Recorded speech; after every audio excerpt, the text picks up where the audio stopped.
Hi, I'm Paul Battaglia, and this is section 9.8.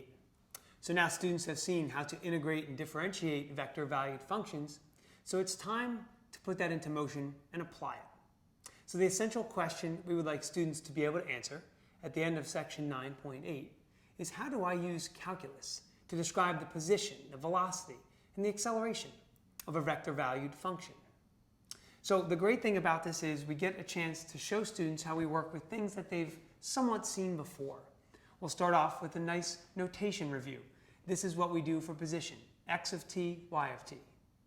Velocity: x prime of t, y prime of t. And acceleration: x double prime of t, y double prime of t. Now what's interesting is from here, students need to actually look at the speed and the total distance of an object. And they should see a little bit of a connection. They should see that speed looks an awful lot like magnitude, and total distance traveled looks an awful lot like arc length. And this actually leads me to a common mistake. You see, students actually misinterpret displacement versus total distance traveled. So what we want to do is we want to clear this up for students.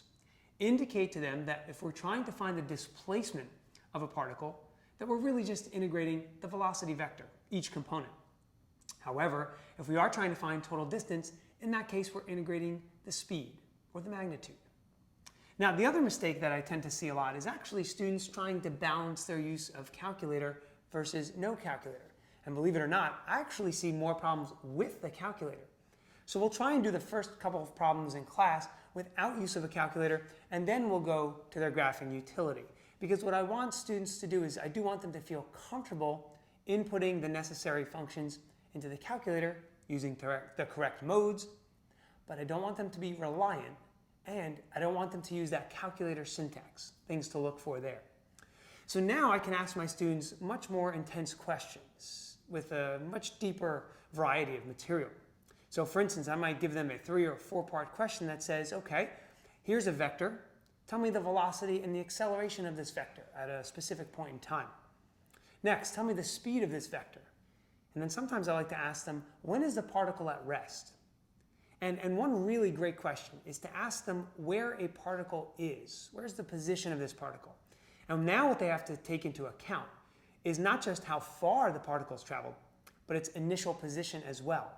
And they have to do this for both components of the vector. Lastly, look for students to maybe get a little flustered with non-calculator types of expressions. So I'll give you an example of what I mean. Let's suppose that they have the vector sine of t, cosine of t, and they're asked for the velocity of this vector at t equals 4. Now, t equals 4 is a radian value, and here they are without a calculator. But it's okay. They can leave their answer in radian form. So the velocity of this vector would be cosine of t and negative sine of t, and then therefore their answer would be cosine of 4 and negative sine of 4. And that's okay. And sometimes they kind of look back in amazement that they can just stop there, but obviously they would not be able to calculate that without the use of a calculator. So I hope these tips have been helpful, and I'm sure you'll find much success in section 9.8.